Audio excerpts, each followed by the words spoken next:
ఈ దేశంలో ఉన్న రైతాంగం ఈరోజు ఉపాధి హామీ పథకం భూమి లేని కూలీలకు ఒక పని కల్పించాలి 100 రోజులు.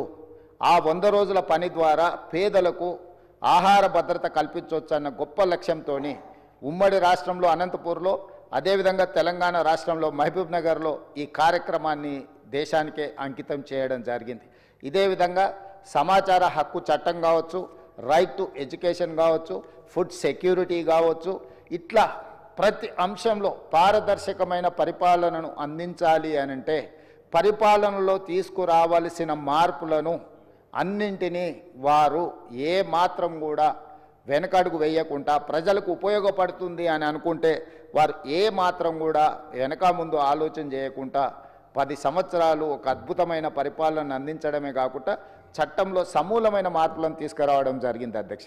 అదేవిధంగా 2013 భూసేకరణ చట్టం, గతంలో ప్రభుత్వాలు భూమి సేకరించాలన్నప్పుడు, భూమి తీసుకోవాలనుకున్నప్పుడు భూ యజమానులతో సంబంధం లేకుండానే తీసుకునే పరిస్థితులు, నష్టపరిహారం కూడా పూర్తి స్థాయిలో ఇవ్వక అన్యాయం జరుగుతున్న సమయంలో 1894 దాదాపుగా 113 సంవత్సరాలు భూసేకరణ చట్టం ఒకే విధంగా కొనసాగింది.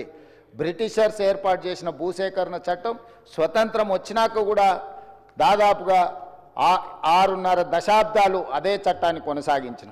అలాంటి చట్టాన్ని సవరించడం ద్వారా భూమి కోల్పోయే యజమానులకే కాదు, భూమి లేని గ్రామాలను నమ్ముకొని కుల వృత్తులు, చేతి వృత్తుల ద్వారా గ్రామాల మీదనే ఆధారపడ్డ నిరుపేదలకు కూడా మీరు R&R ప్యాకేజ్ అమలు చేసినప్పుడు వాళ్ళను కూడా మీరు దృష్టిలో పెట్టుకోవాలి, ప్రభుత్వం నష్టపరిహారం ఇవ్వాలని ఒక గొప్ప మానవవాదం వారు చూపించింది అధ్యక్ష. ఏంటంటే భూసేకరణ చట్టం గ్రామాలు ముంపుకు గురైనప్పుడు గ్రామంలో ఉండే భూ యజమానులకు లేదా ఆస్తులు ఉన్న వాళ్లకు మాత్రమే నష్టపరిహారం వచ్చేది.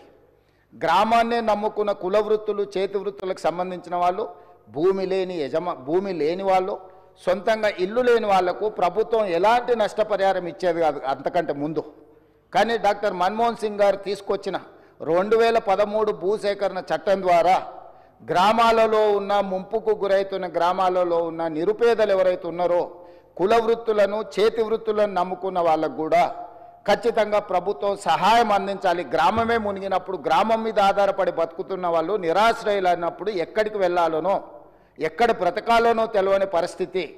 ఇది ఒక మానవత్వం లేని ఆలోచన కాబట్టి దీన్ని తప్పకుండా తొలగించి వాళ్లకు నష్టం పరిహారం ఇవ్వడమే కాకుండా వాళ్ళ కష్టం కలగకుండా చూడాలని ఆ చట్టంలో డాక్టర్ మన్మోహన్ సింగ్ గారు మార్పులు తీసుకొచ్చారు. అదేవిధంగా 2006 అటవీ హక్కుల చట్టాన్ని తీసుకురావడం ద్వారా ఈ పోడు భూముల పట్టాలు ఈరోజు మనం ఇవ్వగలుగుతున్నాము అని అంటే అటవీ ప్రాంతంలో ఉన్న ఆదివాసీలను, గిరిజనులను ఆదుకోవడానికి అటవీ హక్కుల చట్టాన్ని కూడా సవరించడం ద్వారా వాళ్ళ పట్ల కూడా మానవతావాదంతో డాక్టర్ మన్మోహన్ సింగ్ గారు వ్యవహరించారు అధ్యక్ష.